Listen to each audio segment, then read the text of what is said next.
கர்த்தருடைய பரிசுத்த நாமத்திற்கு மகிமை உண்டாவதாக. இந்த நாளிலும் நாம் அப்போஸ்தலர் 5ஆம் அதிகாரம் 21ஆம் வசனத்திலிருந்து 32ஆம் வசனம் வரை நாம் தியானிக்க போகிறோம்.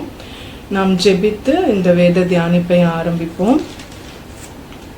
அன்புள்ள தேவனே, இந்த அருமையான வேத தியான நேரத்திற்காக உமக்கு நாங்கள் நன்றி செலுத்துகிறோம். உம்முடைய பரிசுத்த ஆவியானவர் எங்களை சகல சத்தியத்திற்குள்ளும் இந்த நாளிலே இந்த நேரத்திலே எங்களை நடத்த போகிறதற்காக உமக்கு நாங்கள் ஸ்தோத்திரம் செலுத்துகிறோம். எங்களோடு கூட தீர்க்கமாய் பேசுங்க. இந்த நேரத்தை எங்களுக்கு ஆசீர்வதித்து கொடுங்க. இயேசு கிறிஸ்துவின் நாமத்தில் ஜெபிக்கிறோம் நல்ல பிதாவே, ஆமென். உங்களுடைய வேதாகமத்தை எடுத்துக்கொள்ளுங்கள். அப்போஸ்தலர் 5ஆம் அதிகாரத்திலே நாம் 21ஆம் வசனம், இதுக்கு முன்பாக நாம் 20ஆம் வசனம் வரைக்கும் தியானிச்சோம். 21ஆம் வசனத்துல அவர்கள் அதை கேட்டு அதிகாலமே தேவாலயத்தில் பிரவேசித்து போதகம் பண்ணினார்கள். பிரதான ஆசாரியனும் அவனுடனே கூட இருந்தவர்களும் வந்து ஆலோசனை சங்கத்தாரையும் இஸ்ரவேல் புத்திரரின் மூப்பர் எல்லாரையும் வரவழைத்து அப்போஸ்தலர்களை கொண்டு வரும்படி சிறைச்சாலைக்கு சேவகரை அனுப்பினார்கள். நம்ம முந்தின பகுதியில் என்ன தியானிச்சோம் அப்படின்னா, அப்போஸ்தலர்களை அவங்க சிறைச்சாலையில் அடைச்சி வச்சிருந்தாங்க. அப்போ அந்த ராத்திரியில் ஒரு தெய்வ தூதன், கர்த்தருடைய தூதன் சிறைச்சாலையுடைய கதவுகளை திறந்து அவங்கள வெளியே கூட்டி கொண்டு வந்து அவங்களுக்கு ஒரு கட்டளை கொடுக்குறாரு. என்ன கட்டளைனா, நீங்க போய் தேவாலயத்துல நின்று இந்த ஜீவ வார்த்தையை ஜனங்களுக்கு சொல்லுங்க அப்படின்ட்டு கட்டளை கொடுக்கிறார். அதனுடைய தொடர்ச்சியாக தான் நாம் இந்த 21ஆம் வசனத்தை தியானிக்க போகிறோம். அப்போ அவங்க வெளியே வந்தது, சிறைச்சாலையிலிருந்து தெய்வதூதன் அவங்கள வெளியே கூட்டிட்டு வந்தது அவங்களுக்கு அதை குறித்து அவங்க அறியாம இருந்தாங்க. அப்போ அடுத்த நாள் இந்த ஆலோசனை சங்கத்தார் என்ன சொல்றாங்கன்னா, ஆலோசனை சங்கத்தாரும் பிரதான ஆசாரியரும் அப்புறம் அவனோட கூட இருந்தவர்கள் இவங்க எல்லாருமே என்ன சொல்றாங்கன்னா, இந்த சேவகர்கிட்ட நீங்க போய் சிறைச்சாலையில இருக்கிற அப்போஸ்தலர்களை நீங்க கூட்டி கொண்டு வாங்க அப்படின்ட்டு அனுப்புறாங்க. 22ஆம் வசனம், சேவகர் போய் சிறைச்சாலையிலே அவர்களை காணாமல் திரும்பி வந்து 23ஆம் வசனம், சிறைச்சாலை மிகுந்த பத்திரமாய் பூட்டப்பட்டிருக்கவும் காவற்காரர் வெளியே கதவுகளுக்கு முன் நிற்கவும் கண்டோம். திறந்த பொழுதோ உள்ளே ஒருவரையும் காணோம் என்று அறிவித்தார்கள். இப்போ அந்த அப்போஸ்தலர்களை சிறைச்சாலையிலிருந்து கூட்டி கொண்டு வர்றதற்கு அனுப்பப்பட்ட சேவகர் அங்க சிறைச்சாலையில போய் பார்க்குறாங்க. அவங்க பார்த்தப்போ சிறைச்சாலையுடைய கதவு பூட்டப்பட்டிருக்கு. அதுக்கு முன்னாடி அந்த காவல் காக்கிறதுக்கு காவலர்கள் நிற்கிறாங்க. ஆனா இவங்க போய் சரி அப்போஸ்தலர்களை அந்த ஆலோசனை சங்கத்தார் கூப்பிடுறாங்க அப்படின்ட்டு கூப்பிடணும், கூட்டிட்டு போகணும்ட்டு சொல்லி அவங்க கதவு திறந்து பார்த்த பொழுது யாருமே அங்க இல்லை. இத ஆலோசனை சங்கத்தார்ட்டையும் பிரதான ஆசாரியன்ட்டும் சொல்றாங்க. 24ஆம் வசனம், இந்த செய்தியை ஆசாரியனும் தேவாலயத்தை காக்கிற சேனை தலைவனும் பிரதான ஆசாரியர்களும் கேட்ட பொழுது இது என்னமாய் முடியுமோ என்று அவர்களை குறித்து கலக்கமடைந்தார்கள். அப்போ ஒரு பூட்டப்பட்ட ஒரு அறைக்குள்ள பூட்டி இருந்தவர்கள் காணாமற் போகும் பொழுது கதவெல்லாம் பூட்டி இருக்கு. அதை காவல் காக்கிற காவலர்களும் முன்னாடி நின்றுட்டு இருக்கிறாங்க. ஆனா உள்ள இருந்தவர்களை காணோம் அப்படிங்கிறப்ப அவங்களுக்குள்ள ஒரு கலக்கம் உண்டாகுது. 25ஆம் வசனம், அப்பொழுது ஒருவன் இதோ நீங்கள் காவலில் வைத்த மனுஷர் தேவாலயத்திலே நின்று ஜனங்களுக்கு போதகம் பண்ணுகிறார்கள் என்று அவர்களுக்கு அறிவித்தான். இப்படி இந்த காரியத்தை குறித்து அவங்க பேசி கொண்டிருந்த பொழுது ஒரு மனிதன் வரான். அவர் என்ன சொல்றாருன்னா, நீங்க காவல்ல வைத்திருந்த அந்த மனிதர்கள் தேவாலயத்துல ஜனங்களுக்கு போதகம் பண்ணிட்டு இருக்கிறாங்க அப்படின்னு செய்தி சொல்றாரு. 26ஆம் வசனம், உடனே சேனை தலைவன் சேவகரோடே கூட போய் ஜனங்கள் கல்லெறிவார்கள் என்று பயந்ததினால் பலவந்தம் பண்ணாமல் அவர்களை அழைத்து கொண்டு வந்தான். அப்போ என்னன்னா, ஒரு அப்போஸ்தலர்களை ஜனங்கள் ஏற்றுக்கொண்டார்கள். அவங்கள குறித்து ஒரு மேன்மையான எண்ணம் வச்சிருந்தாங்கன்ட்டு நம்ம போன பகுதியில் தியானிச்சோம்.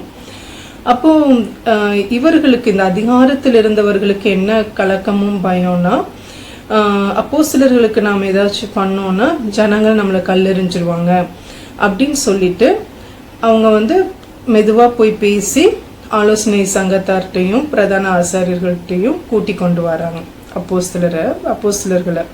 27ஆம் வசனம், அப்படி அவர்களை அழைத்து கொண்டு வந்து ஆலோசனை சங்கத்துக்கு முன்பாக நிறுத்தினார்கள். அப்பொழுது பிரதான ஆசாரியன் அவர்களை நோக்கி, 28ஆம் வசனம், நீங்கள் அந்த நாமத்தை குறித்து போதகம் பண்ணக்கூடாதென்று நாங்கள் உங்களுக்கு உறுதியாய் கட்டளையிடவில்லையா? அப்படி இருந்தும் இதோ எருசலேமை உங்கள் போதகத்தினாலே நிரப்பி அந்த மனுஷனுடைய இரத்த பலியை எங்கள் மேல் சுமத்த வேண்டும் என்றிருக்கிறீர்கள் என்று சொன்னான். அப்போ இவங்கள்ட்ட அப்போஸ்தலர்கள் வந்த உடனே அந்த பிரதான ஆசாரியன் என்ன சொல்றாரு அப்படின்னா, உங்களுக்கு ஏற்கனவே நாங்கள் கட்டளையிட்டு இருக்கிறோம்ல, நீங்க இயேசு கிறிஸ்துவின் நாமத்தை குறித்து பேசக்கூடாது, போதிக்க கூடாது. அவங்க அந்த பிறவிலேயே சப்பானியா இருந்த அந்த மனுஷனை குணமாக்கின பொழுது அந்த கூட்டத்தில் உள்ள ஜனங்கள் எல்லாருமே பிரமித்து நின்றப்ப அவங்க இயேசு கிறிஸ்துவை குறித்து பேசுறாங்க, சத்திய வார்த்தைகளை குறித்து பேசுறாங்க. அந்த டைம் பேதுருவும் யோவானும் இருந்தாங்க. ஸோ அவங்கள கூப்பிட்டு ஒரு எச்சரிப்பு கொடுத்தாங்க, நீங்கள் இனிமே பேசக்கூடாது. ஸோ அதை தான் அவர் சொல்றார், நாங்கள் ஏற்கனவே உங்களுக்கு எச்சரித்திருக்கோம்ல, கட்டளையிட்டு இருக்கிறோம்ல, நீங்கள் இந்த நாமத்தை குறித்து போதிக்கக்கூடாது, பேசக்கூடாது அப்படின்ட்டு சொல்லி அப்புறம் என்ன சொல்றாரு, அப்படி இருந்தும் நீங்க என்ன பண்றீங்க, எருசலேமை உங்க போதகத்தினால் நிரப்பி அந்த மனுஷனுடைய இரத்த பலியை எங்கள் மேல் சுமத்த வேண்டும் என்றிருக்கிறீர்கள் என்று சொன்னார். ஏன்னா எல்லா ஜனங்களுக்குமே தெரியும் இவங்க இயேசு கிறிஸ்துவ கொலை செஞ்சாங்க, சிலுவையில் அரைஞ்சாங்க அப்படின்ட்டு. 29ஆம் வசனம், அதற்கு பேதுருவும் மற்ற அப்போஸ்தலரும் மனுஷருக்கு கீழ்ப்படுகிறதை பார்க்கிலும் தேவனுக்கு கீழ்ப்படுகிறதே அவசியமாய் இருக்கிறது.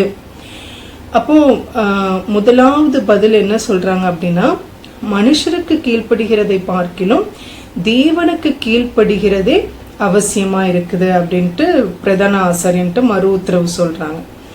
30ஆம் வசனம், நீங்கள் மரத்திலே தூக்கி கொலை செய்த இயேசுவை நம்முடைய பிதாக்களின் தேவன் எழுப்பி. 31ஆம் வசனம், இஸ்ரவேலுக்கு மனந்திரும்புதலையும் பாவ மன்னிப்பையும் அருளுகிறதற்காக அவரை அதிபதியாகவும் இரட்சகராகவும் தமது வலது கரத்தினாலே உயர்த்தினார்.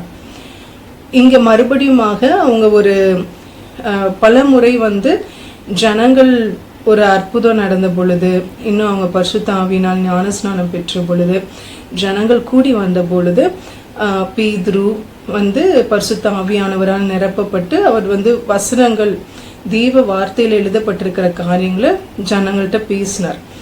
அதே போலவே இந்த சமயத்திலும் அவங்க பேசுறாங்க. பேதுருவும் மற்ற அப்போஸ்தலர்களும் என்ன சொல்றாங்கன்னா, இயேசு கிறிஸ்து பிதாவாகிய தேவனால் அவர் எழுப்பப்பட்டிருக்கிறாரு, அது ஒரு காரியம். ரெண்டாவது காரியம், அவர் இஸ்ரவேலுக்கு மனம் திரும்புதலையும் பாவ மன்னிப்பையும் அருளுகிறதற்காக அவர் என்ன பண்ணப்பட்டார்னா, அதிபதியாகவும் இரட்சகராகவும் பிதாவாகிய தேவன் தமது வலது கரத்தினால் உயர்த்தினார் அப்படின்ட்டு அவங்கள்ட்ட சொல்றாங்க. 32ஆம் வசனம், இந்த சங்கதிகளை குறித்து நாங்கள் அவருக்கு சாட்சிகளாய் இருக்கிறோம்.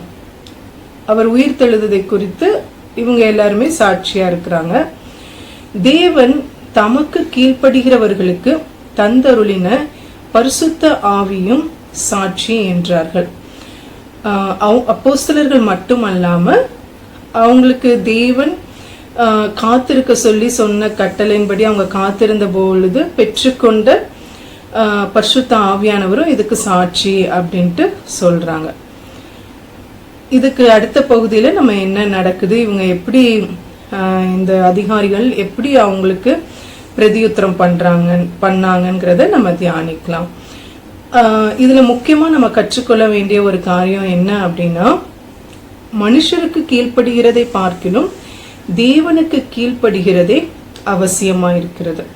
நம்ம வேலை பார்க்கிற இடமா இருக்கலாம், நம்மளுடைய குடும்பத்திலோ உற்றார் உறவினர்கள் மத்தியிலோ சமுதாயத்திலோ எங்க இருந்தாலும் நம்ம எப்படி அப்போஸ்தலர்கள் பயமுறுத்தினாங்க. அந்த அதிகாரிகள்லாம் அவங்களுக்கு எச்சரிச்சாங்க, கட்டளை கொடுத்தாங்க, நீங்க இயேசு கிறிஸ்துவை குறித்து போதிக்க கூடாது, அவருடைய நாமத்தை பற்றி பேசக்கூடாது. ஆனா அவங்க கொடுத்த பிரதியுத்தரம் என்னன்னா, நாங்க மனுஷனுக்கு கீழ்ப்படுகிறதை பார்க்கலும் தேவனுக்கு கீழ்ப்படுகிறதே அவசியமா இருக்கிறது. இப்போ நம்ம வாழ்க்கையில கூட மனிதர்களுக்கு கீழ்ப்படுவதை காட்டிலும் தேவன் நம்மளுக்கு கொடுத்திருக்கிற கட்டளைகளுக்கு கீழ்ப்படுகிறதே அவசியமா இருக்கிறது.